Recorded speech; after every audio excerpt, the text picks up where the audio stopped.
Donc, nous allons procéder à l'application des notions relatives à l'enthalpie libre. Donc, nous avons pour ça deux exercices, donc l'exercice 11 et un exercice que j'ai rajouté pour comprendre le principe de Le Châtelier.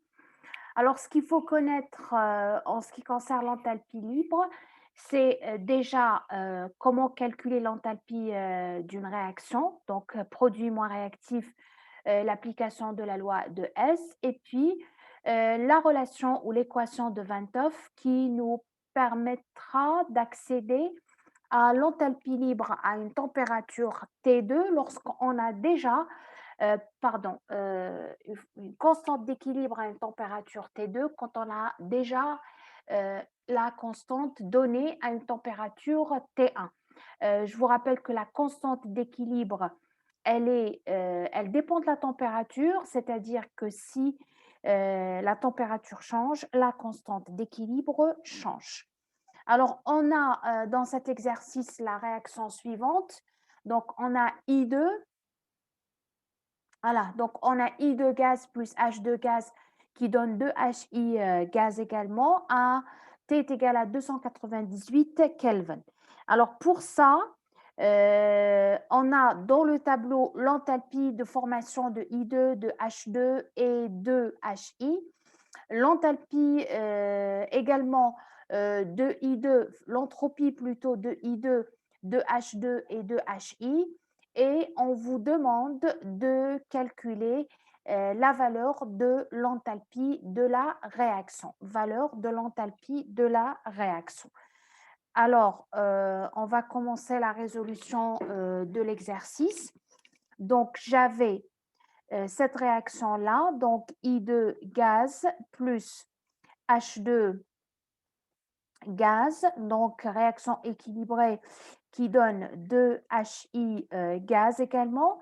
Pour calculer l'enthalpie de la réaction, il me faut appliquer la relation suivante.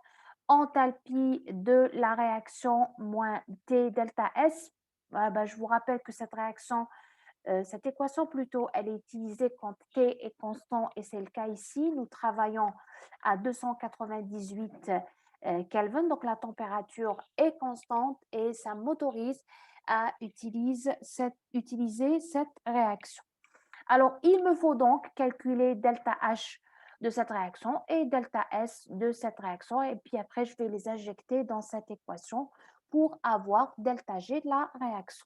Je commence par delta H de la réaction, application de la loi de S, la somme des enthalpies des produits moins la somme des enthalpies des réactifs. Donc, ça sera 2 delta H formation de HI moins delta H formation de I2 moins delta H formation de H2.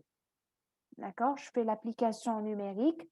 Je vais avoir delta H réaction, ça sera 2 fois 25,9 moins 62,2. Pour H2, c'est 0. Et ça va me donner moins 10,4 joules. Pour delta S de la réaction, kiff, c'est la même chose. Donc, c'est la loi de S. Donc, somme des entropies des produits moins somme des entropies des réactifs. Donc, ça va être 2 delta S de formation de HI moins delta S formation de I2 moins delta S formation de H2. Et donc, ça va me donner 2 fois 206 moins 130 moins 260. J'utilise les données du tableau, 22 joules par Kelvin. D'accord? Et donc, delta G réaction, j'utilise cette relation, donc ça sera moins 10,4 moins la température 298 fois 22. Donc, je vais avoir une valeur de moins 6566,4 joules. Ça, c'était pour la première question. Deuxième question, on vous demande de donner l'enthalpie libre de formation de I2, parce que vous voyez dans le tableau, il n'y est pas. Donc, on doit le calculer toujours à T1. T1, c'est 298. D'accord? Donc, j'applique la relation delta G réaction. Delta G réaction, c'est la somme des delta H, delta G, pardon, formation des produits moins la somme delta G formation des réactifs. D'accord? Et donc, ça sera quoi? Ça sera 2 fois delta G formation de HI moins delta G formation de I2 moins delta G formation de H2. D'accord? Et là, j'ai le delta G de réaction, le voilà, je viens de le calculer, moins 6566,4 joules. J'ai dans le tableau delta G de formation de HI et j'ai le delta H formation de H2. Ce qui me reste, c'est celui-là, c'est ce dont je ne dispose pas. Voilà. Et donc, delta G, donc ça va être moins 6566,4 égale à 2 fois, je prends ce qui est dans le tableau, 2 fois 1,3 moins, pour H2, je reviens au tableau, pour H2, c'est 0. D'accord? Moins 0. D'accord? Moins delta G, formation de I2, la valeur que je recherche. Et donc, je tire la valeur de delta G formation de I2, d'accord? Ça va être 6569,0 joules par mol. D'accord?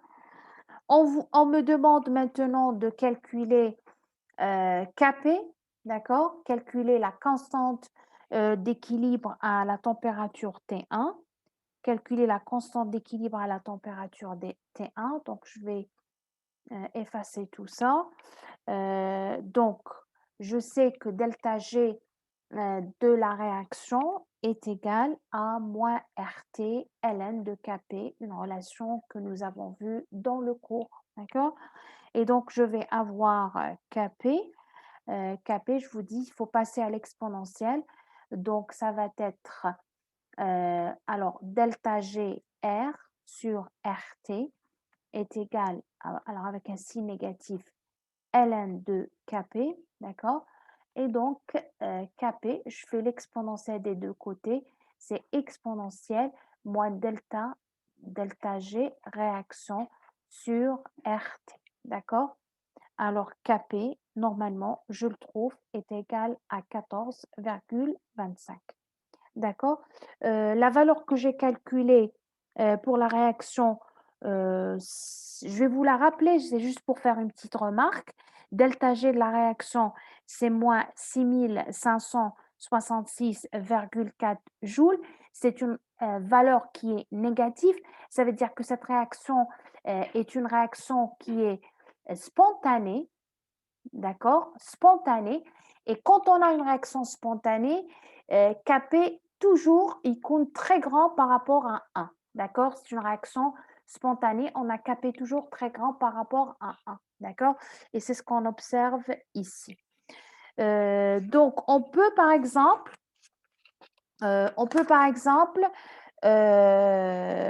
calculer on peut par exemple calculer l'enthalpie à une autre température en utilisant la loi de Van 't Hoff. On peut par exemple vous demander de, par exemple, une question en plus, de calculer Kp à T2, d'accord? Supposons que T2, ça sera par exemple 350 Kelvin, d'accord? On utilise quoi? On va utiliser la relation de Van 't Hoff. D'accord? Relation de Van 't Hoff. Alors, on va avoir la relation de 29, on va voir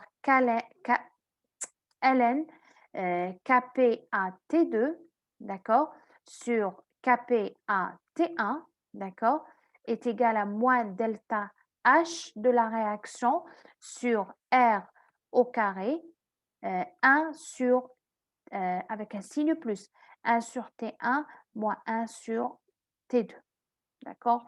On peut faire cette application là, d'accord, pour estimer la valeur de, voilà, ça c'est R, hein, d'accord, la valeur de Kp à une deuxième température. Donc, on peut faire l'application. Delta H, la réaction, on l'a déjà estimé, donc on peut utiliser. Donc, relation de 29. Très bien. Là, j'ai rajouté par rapport à votre série que vous avez, j'ai rajouté un exercice, le voilà. C'est pour comprendre le principe de Le Chatelier. D'accord? Alors, dans cette réaction, dans cet exercice, on a la réaction du cétane. Alors, formation du cétane, indice CH4 plus CH2CO, d'accord, qui me donne, donc ça c'est le cétane, qui me donne ce composé-là, c'est une cétane, tout simplement. Alors, substance gazeuse et également une substance gazeuse. D'accord, je vais essayer d'augmenter un peu le caractère, voilà. On vous dit que ça se fait en phase homogène, c'est pour vous dire qu'il n'y a pas de liquide du tout, il n'y a que des substances gazeuses. Hein. À 298, on vous donne l'enthalpie de la réaction, donc on vous donne delta H de la réaction, c'est moins 80 kJ. D'accord? On vous demande, donc moins 80 kJ, c'est une enthalpie qui est négative, ça veut dire que c'est une réaction qui est exothermique, elle libère de la chaleur, elle libère de la chaleur. On vous demande de préciser maintenant les sens de l'évolution du système dans le cas suivant. Préciser le sens de l'évolution du système dans les cas suivants. D'accord? Alors, je rappelle le principe de Le Chatelier. Toute variation d'un paramètre à l'équilibre entraîne le déplacement de l'équilibre dans le sens contraire de cette variation. Alors, quand on rajoute du méthane, l'équilibre wachidé, l'équilibre Dayman, il compense. D'accord? Si je rajoute du méthane, alors on a dit le sens direct, c'est le sens 1. Je vais utiliser ma feuille. Donc, je vais utiliser ma feuille. Alors, effacer. J'ai la réaction suivante. Je vous la rappelle. J'ai CH4 gazeux plus CH2CO, ça c'est le cétane, gazeux également, qui va donner la cétone. C'est le sens direct, c'est le sens 1, et le sens indirect, comme ça, c'est le sens 2. D'accord? Donc, ça va produire CH3, CO, CH3, gazeux également. On vous dit, premièrement, on va rajouter, donc, ajout du méthane. Alors, lorsque je rajoute du méthane, l'équilibre, qu'est-ce qu'il va faire? Il va aller dans le sens 1. Pourquoi? Parce qu'il voudrait consommer le méthane. Donc, quand on rajoute du méthane, l'équilibre va se déplacer dans le sens 1. Vous avez compris pourquoi? Si on avait rajouté cette espèce-là, l'équilibre, qu'est-ce qu'il fait? Il veut compenser, yani consommer ou il dans le sens 2. D'accord? Donc, c'est comme ça que fonctionne l'étude des équilibres. Maintenant, on vous dit on va diminuer la température. Diminuer la température.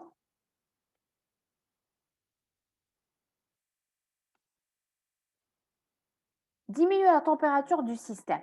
On a delta H de la réaction, c'est moins 80 kJ par mol. Moins 80 kJ par mol, c'est-à-dire que c'est une réaction qui est exothermique parce qu'elle libère de la chaleur. Une réaction qui est exothermique. Maintenant, si je diminue la température, l'équilibre wachidé, il va essayer de dégager de la chaleur parce que nous la température. Donc, wachidé, il va essayer de dégager de la chaleur. Alors, il va dans le sens exothermique. Donc, il va dans le sens 1. D'accord? Il va dans le sens 1 parce que le sens 1, le sens direct, on voit le sens exothermique. d'accord, هو le sens exothermique اللي فيه delta H تكون négatif. لو كان أنا زدت la température ماشي نقصت، لو كان زدت la température l'équilibre واش يدير؟ l'équilibre يحوس il consomme de la chaleur ينقص alors il يروح dans le sens endothermique et dans ce cas il يروح dans le sens 2. Dans le cas où عندي une augmentation de la température augmentation de la température, l'équilibre il roche dans le sens 2. Il roche dans le sens endo, sens endothermique. On vous dit maintenant, on augmente la pression totale du système. On augmente la pression totale du système. Augmenter la pression totale du système. Si j'augmente la pression totale, l'équilibre واش يدير؟ l'équilibre يحوس ينقص من واش؟ ينقص la pression. Alors ينقص la pression يروح dans le sens de la formation وين عندي je forme moins de substances gazeuses. Alors شوفوا لو كان نروح dans le sens 1 je forme une seule molécule gazeuse. D'accord? لو كان نروح dans le sens 2 je forme deux molécules gazeuses. Donc أنا زدت la pression. Le système يحوس ينقص la pression. Donc il يروح وين dans le sens où il forme moins de substances gazeuses. Donc il يروح dans le sens 1. Et bien sûr, لو كان j'ai diminué la pression, لو كان j'ai diminué la pression totale du système, bien sûr, أنا نقصت la pression, l'équilibre يحوس يزيد la pression, يروح dans le sens 2 parce que dans le sens 2 عندي هنا dans le sens 1 عندي formation تاع une seule molécule gazeuse et sens 2 عندي formation de deux molécules gazeuses. D'accord? Voilà, donc c'était tout pour les exercices sur les équilibres chimiques. Donc, comment calculer l'enthalpie libre en utilisant la loi de Hess pour une réaction, la loi de Van 't Hoff pour calculer les constantes d'équilibre à différentes températures, et puis le principe de Le Chatelier pour comprendre comment varie